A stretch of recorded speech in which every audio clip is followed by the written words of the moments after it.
On va continuer notre série dans l'évangile de Marc, ça s'appelle Traces, parce que nous suivons les pas de Jésus, les traces de Jésus, verset par verset.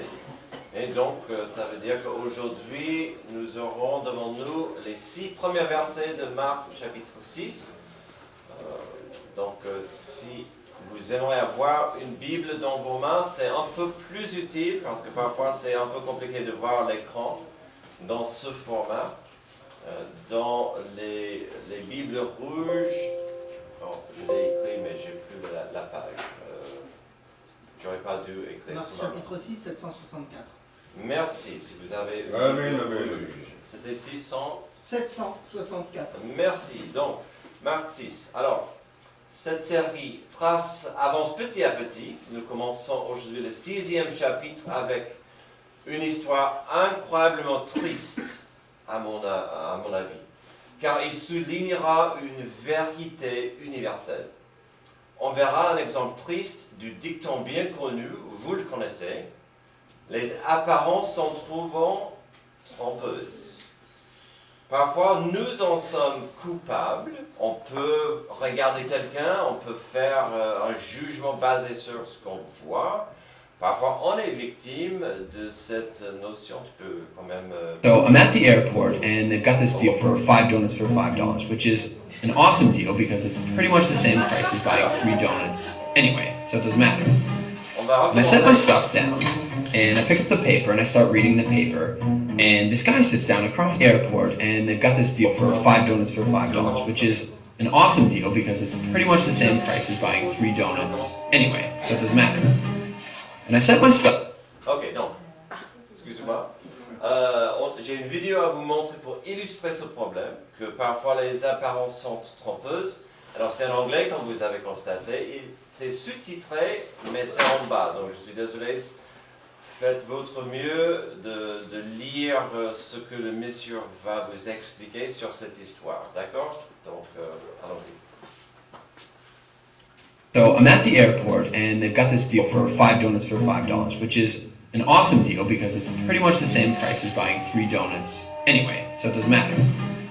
And I set my stuff down and I pick up the paper and I start reading the paper and this guy sits down across from me. And so I, look over the paper and he kind of gives me a bit of a smile and I give him a bit of a nod and I go back to reading the business section. A little while later, I hear this rustling on the table and I look over and the guy has got his hand in the bag of donuts. Okay, that's a bit weird, but it doesn't really matter. The guy looks like he's homeless. He probably needs it more than I do. And I've still got 4 donuts anyways, and I'm not going to eat all 4 donuts, so what do I care? So I reach in the bag and I grab a donut and I start eating it. And I go back to reading the paper.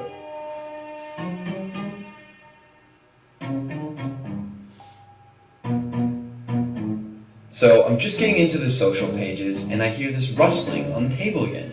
And I look over and the guy's got his hand in the bag of donuts again. He takes a bite and I'm like, what the crap? And now I'm getting a bit angry, but the precedent has been set and so I don't feel like I can say anything. But I reach into the bag a bit more aggressively, I take a bite and I just shake my head like, whatever.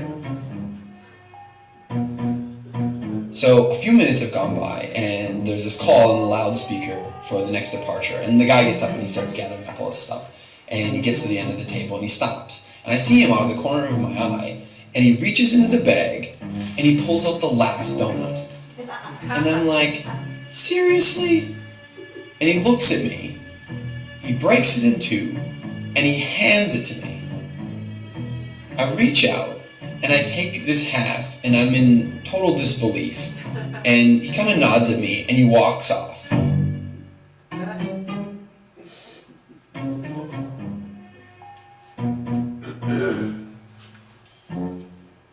So while I'm sitting here pondering the absurdity of what's just happened, I hear the call for my flight.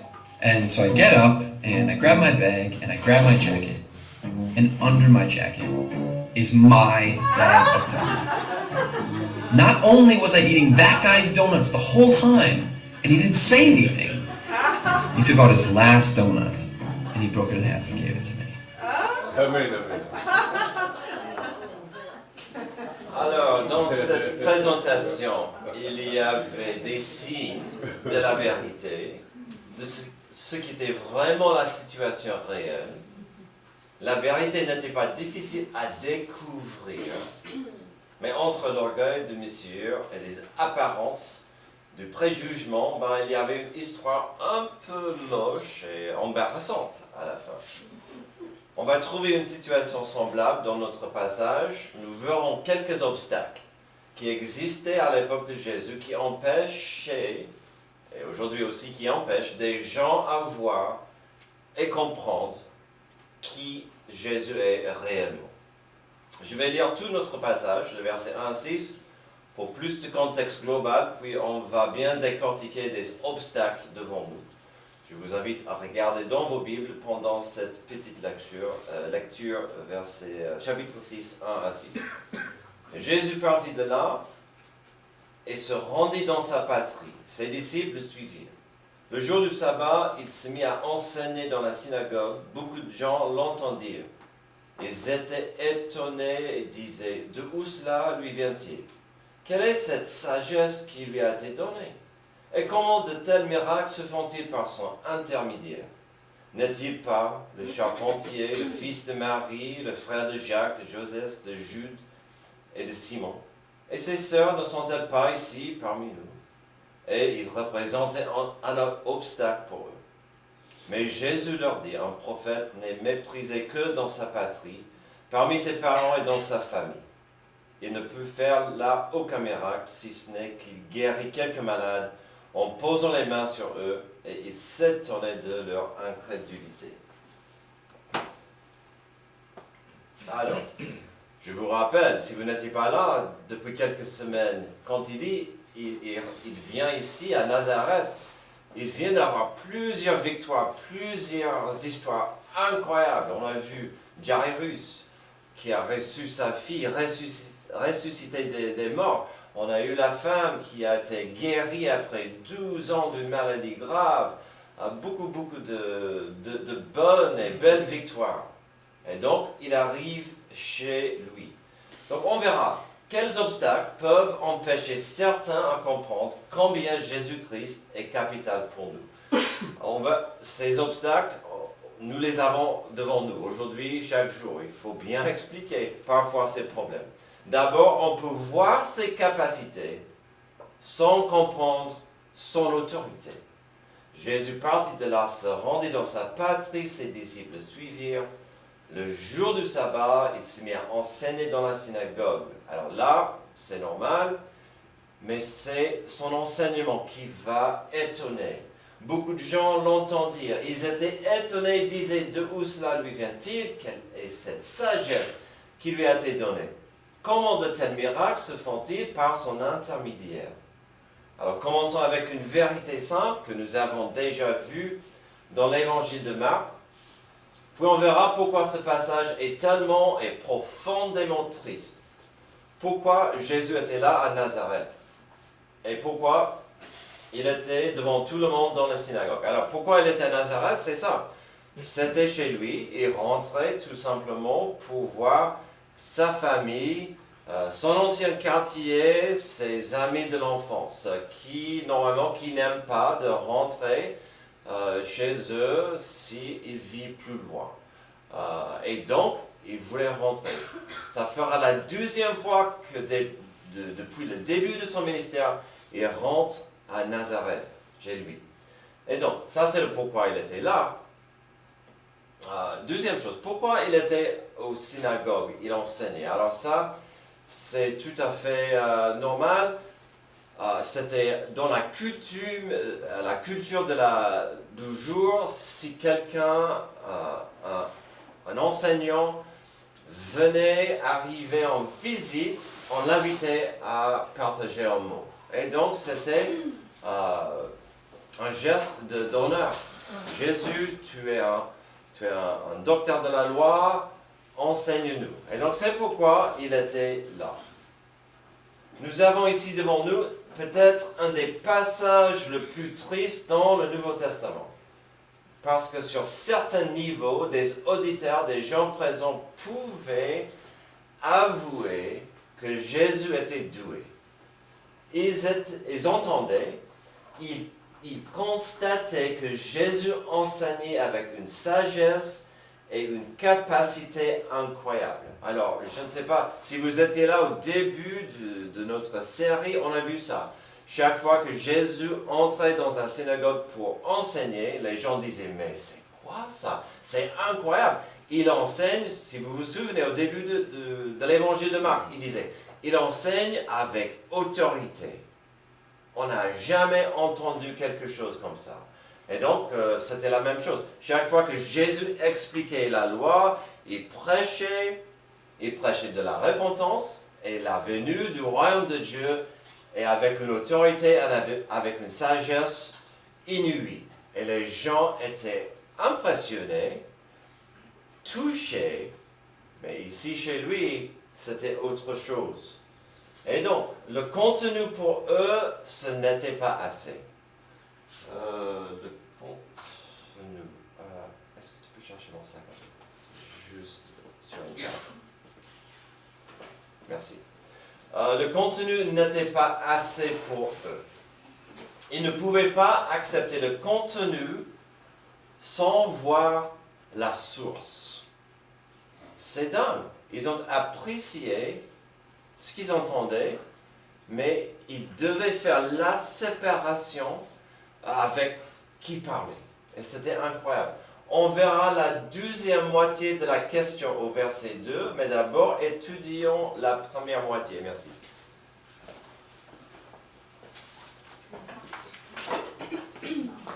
D'où cela vient-il? D'où cela vient-il? C'est quoi cela? C'est ça, ce dont je viens de parler. Cela, c'était son autorité, sa sagesse, sa façon d'expliquer et prêcher la loi. Et nous savons que parfois, Jésus disait, « Je suis l'accomplissement de la loi.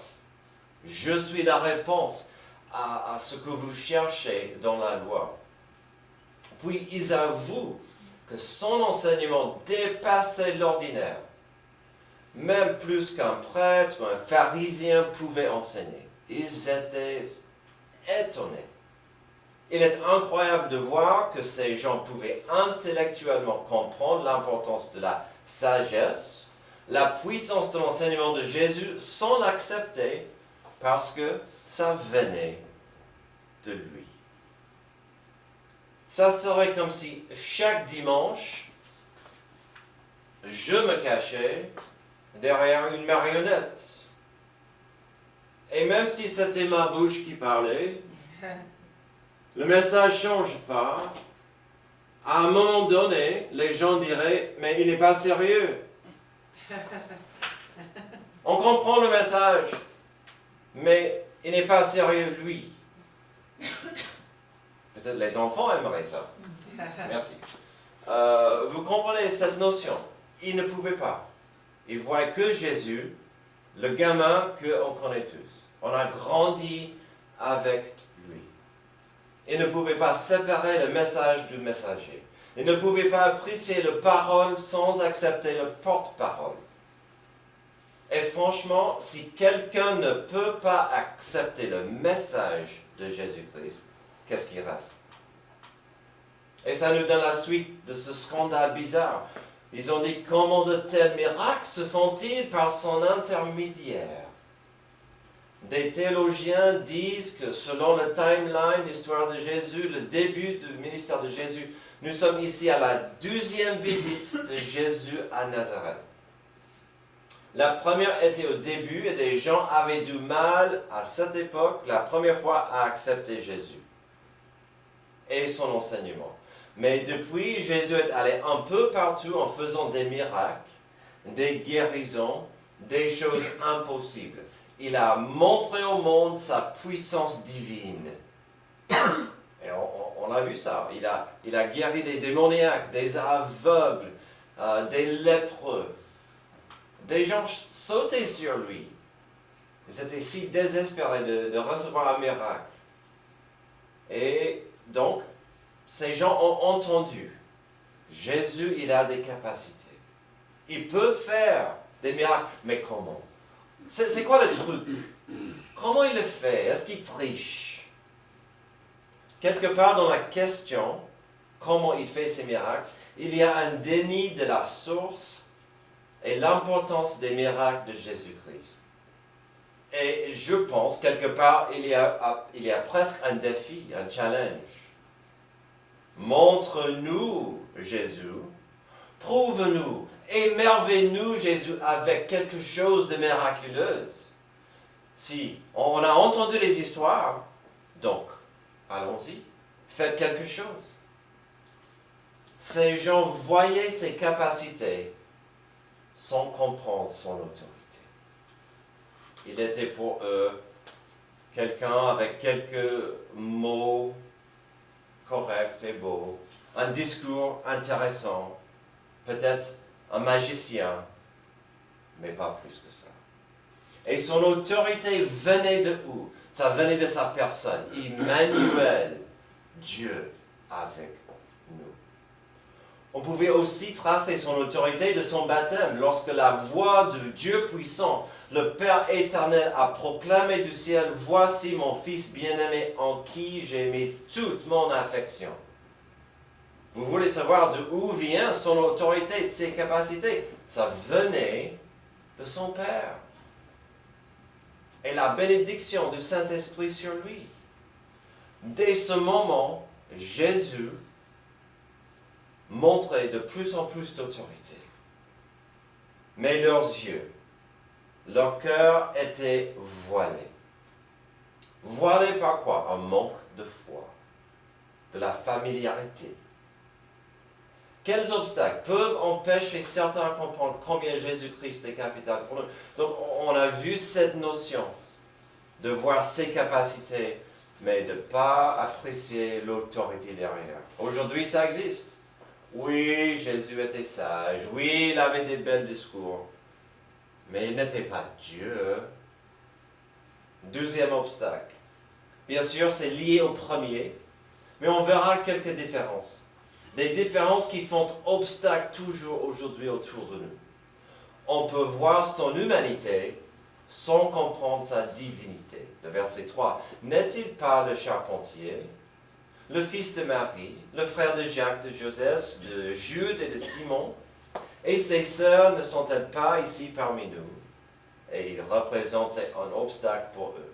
Dans cette liste, ils vont tout de suite sauter à l'humanité de Jésus. Ah, il est comme nous.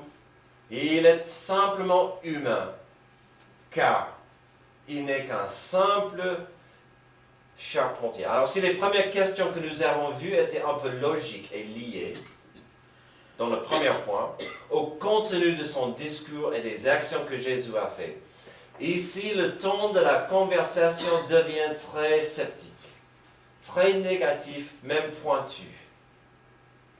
Si son message, si sa sagesse et ses actions clairement venaient de Dieu, il disait tant pis. Car ces personnes ne pouvaient pas accepter que Jésus-Christ soit plus qu'un simple humain. Le verset 3 est rempli de doutes, des insinuations, même des accusations presque. Commençons avec le premier mot. Il n'est qu'un simple charpentier. Un charpentier. Oui, on l'a invité. Il est un rabbin, il est un enseignant, il est un docteur de la loi, mais on connaît. Il est un charpentier. Quel droit est-ce qu'il a de se présenter comme ça? Il n'est qu'un charpentier. Heureusement, Dieu peut utiliser n'importe qui. Mais il voyait que son ancien métier, charpentier. Et puis, ça c'est dur. On le connaît, il n'est que le fils de Marie. Alors, j'ai raté l'importance de cette phrase quasiment toute ma vie. Quand j'ai étudié pour ça, la culture, la coutume disait que tu étais le fils de ton père.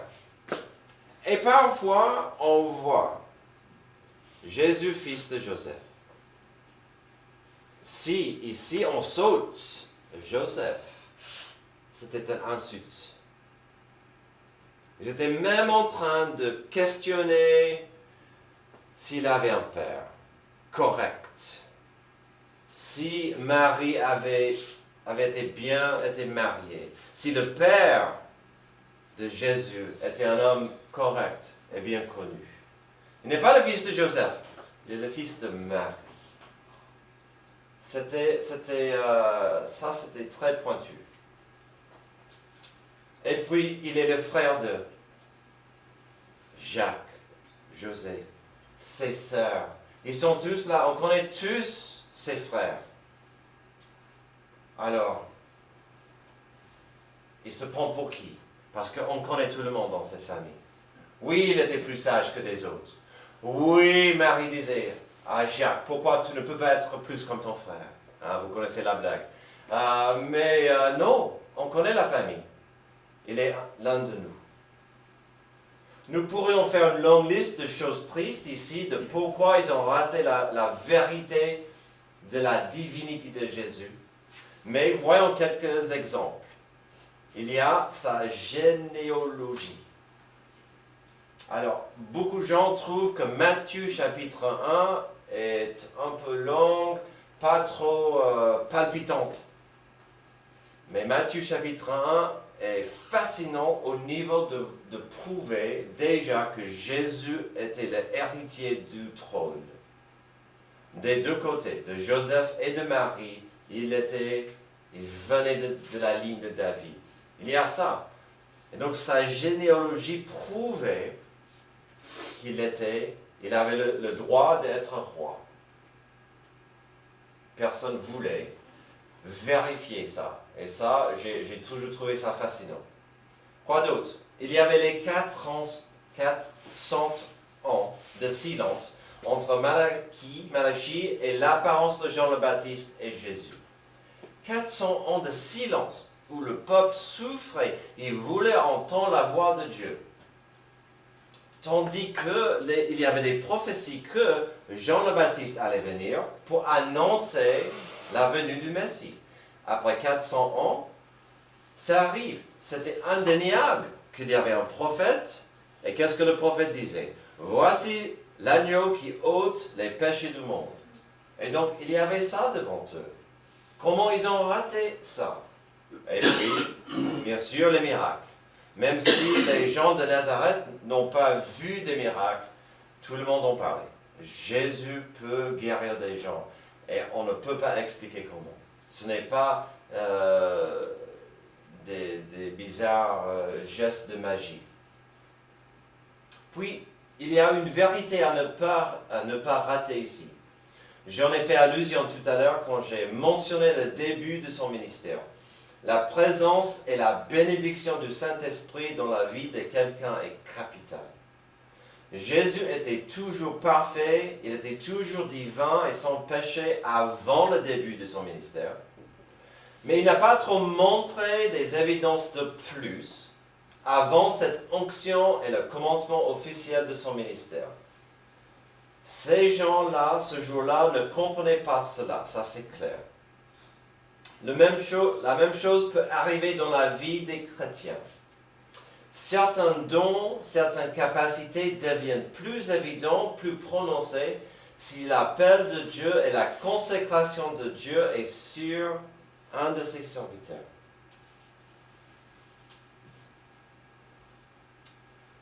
Ce n'est pas dans mes notes. Je ne me vante pas, je n'aime pas mes prédications. Vous me supportez chaque dimanche. Je vous remercie. Amen. Mais, à l'Institut biblique, quand je devais prêcher, dans mes cours, c'était pas terrible. C'était plat. Il n'y avait aucune émotion, aucune passion, parce que c'était un devoir et j'essayais d'appliquer ce que le professeur a enseigné. Mais je ne pouvais pas prêcher pour sauver ma vie. C'était après que Dieu m'a appelé d'être dans le ministère que la prédication est devenue pour moi une passion. Quelque chose où je me suis investi et je ne pouvais plus simplement lire des notes comme ça, comme ça, comme ça. Et donc parfois, il faut la touche, la bénédiction, l'appel de Dieu sur quelqu'un. Et ça change énormément de choses. D'aller dans un institut biblique n'est pas une formule magique pour que quelqu'un devienne super chrétien. Mais parfois, de l'argile doit être brisée ou refaçonnée par le maître afin d'être apte à être utilisée. Amen. Ces gens devenaient trop sceptiques et douteux car ils voyaient que Jésus, le jeune homme qui a grandi parmi eux. Est-ce que grand-chose ont changé depuis? Les gens ont du mal à voir aujourd'hui la divinité de Jésus-Christ. C'était un sage, un gourou, un prophète charismatique que les gens voulaient suivre. C'était une génie. Mais est-ce qu'il était vraiment Dieu? J'ai mes doutes. On peut voir ses capacités sans comprendre son autorité. On peut voir son humanité sans comprendre sa divinité. Troisième, on peut voir sa présence sans comprendre son importance. Versets 4 à 6, mais Jésus leur dit, un prophète n'est méprisé que dans sa patrie, parmi ses parents et dans sa famille. Il ne put faire là aucun miracle, si ce n'est qu'il guérit quelques malades en posant les mains sur eux. Et il s'étonnait de leur incrédulité. Là, nous voyons Jésus qui prend la parole pour résumer ce que nous avons vu jusqu'ici.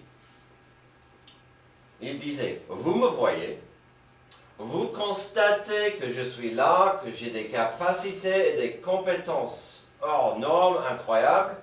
Vous avouez même que mon enseignement et ma sagesse dépassent ce qui est normal et humain, mais dans votre orgueil, dans votre vision humaine, vous avez fait pire que de jeter le bébé avec l'eau du bain. Un prophète méprisé même par ses parents et dans sa famille. Oh, que c'est triste. Et vous savez quoi? À cette époque-là, même son cousin Jean le Baptiste avait des doutes sur Jésus quand sa vie passait par une épreuve horrible. Dans d'autres évangiles, à cette époque de sa vie, Jean était emprisonné. Il envoyait des messagers à Jésus pour dire, cousin, est-ce que tu es vraiment le Messie? Est-ce que tu peux confirmer que tu es le Fils de Dieu? Tandis que quelques mois avant, c'était lui qui criait, voici l'agneau qui ôte les péchés du monde. Mettez votre foi en lui. Donc même Jean avait des doutes. Un cousin à Jésus. Dans cette épreuve difficile. Le verset 5 est encore un verset incroyablement triste. Il ne put faire là aucun miracle, si ce n'est qu'il guérit quelques malades en posant les mains sur eux.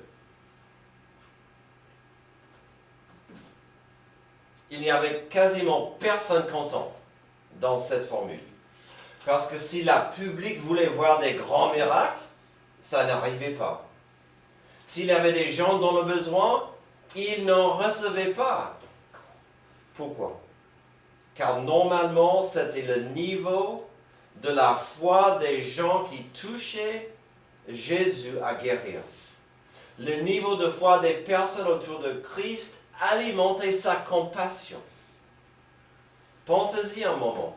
C'est quoi la compassion? C'est d'être touché par la condition de autrui afin d'y agir. Il y a deux étapes à la compassion. La compassion, vous touchez à agir. Ce n'est pas assez de voir et dire « Oh, tant pis, c'est dommage ». Mais la compassion insiste que je dois faire quelque chose. Et qu'est-ce qui touchait la compassion de Jésus à chaque fois? C'était la foi de la personne qui venait à Jésus. On a vu ça à la fin de notre dernier chapitre. C'était la foi. Le mot miracle au verset 5 n'est pas mal. C'est quoi un miracle? C'est quelque chose de merveilleux que seul Dieu peut faire. Mais dans le langage original, ça parle de pouvoir et de la puissance que Jésus exerçait. Enfin bref, le verset 5 dit que Jésus n'a rien de fait de puissant. Il n'a rien de fait de merveilleux et majestueux, comme nous avons vu à la fin du chapitre 5. Et encore, le pourquoi est tellement triste au verset 6, parce qu'il s'étonnait de leur incrédulité. Si vous voulez impressionner Jésus, si vous voulez étonner le Seigneur, si dans votre vie vous voulez faire quelque chose qui lui plaît, qui est pour Dieu une bénédiction, et qui ici ne voulait pas faire ça? Alors, voulez-vous impressionner Dieu? Voulez-vous plaire à Dieu? Je vous le dis, trouvez des moyens d'appliquer Hébreux 11.6 dans votre vie. Sans la foi, il est impossible d'être agréable à Dieu, de plaire à Dieu. Car il faut que celui qui s'approche de lui croit que Dieu existe et qui récompense ceux qui le cherchent. S'approcher à Dieu dans la foi, il viendra à vous. C'est aussi simple que ça. Avant de dire, oh, c'est simple, permettez-moi de vous dire que la pratique de la foi qui plaît à Dieu implique de l'obéissance. Cette pratique, cette vérité est partout dans la Bible, de Genèse jusqu'à l'Apocalypse. Mais vous n'avez pas besoin de lire toutes ces pages de Genèse à l'Apocalypse pour voir que je dis la vérité, que l'obéissance est la clé à la foi. Vous n'avez que lire la totalité du chapitre qui entoure le Hébreux 11.6. Ce panthéon des héros de la foi sont listés là car ils ont obéi à la parole de Dieu quand la voix de la logique disait autrement. Quand vous regardez cette longue liste des héros de la foi en Hébreux 11, vous allez voir qu'ils ont obéi quand ça n'avait pas de sens. Ils ont obéi quand ce n'était pas logique. Ils ont dit oui. Ils étaient fidèles à la parole de Dieu quand c'était impossible. Alors ce n'est pas une foi aveugle qui dit « je peux sauter du toit de cette maison sans me faire du mal ». Parce que ce n'est pas selon la parole de Dieu. Mais si la parole de Dieu dit quelque chose, vous pouvez mettre votre confiance sur cette parole. Et donc, nous avons vu cette fois, surtout à la fin du chapitre 5, quand Jairus a entendu cette phrase, « Arrête de gêner le maître, ta fille est morte », la voix de la logique disait, baisse les bras, abandonne ta quête, abandonne cette mission. Il a continué par la foi. Dans l'obéissance, quand Jésus a dit, n'aie pas peur, mais crois seulement. Alors bien sûr, les apparences sont souvent trompeuses. Quand Dieu a choisi le jeune David pour régner sur son peuple Israël, tout le monde ne voyait qu'un gosse, tandis que Dieu voyait un jeune homme qui cherchait à aimer Dieu avec toute son âme, tout son corps, tout son cœur, toute son intelligence. Aujourd'hui, ne tombez pas dans le piège de voir Jésus sans écouter son message pour vous. Jésus est disponible dans la tempête. Il est disponible dans vos épreuves. Dans les épreuves ou dans la victoire, Jésus veut être votre source d'alimentation, votre source d'inspiration. Pas parce qu'il s'ennuie, pas parce que Jésus est égoïste et veut être le centre de votre monde. Non. C'est parce que Jésus comprend que c'est sa présence et son amour qui compte. Ce n'est que sa grâce qui peut chasser nos doutes, nos peurs, notre amertume, nos peines. Venez à lui et posez votre cœur devant ses pieds afin de vivre pleinement dans sa grâce aujourd'hui et demain. Prions. Merci Dieu pour cet avertissement au début du chapitre 6. Aide-nous à voir Jésus tel comme il est. Notre Sauveur, notre Seigneur, notre puissance, notre source d'illumination. Aide-nous à le suivre chaque jour. C'est dans le nom de Jésus que je prie. Amen. Amen. On aura-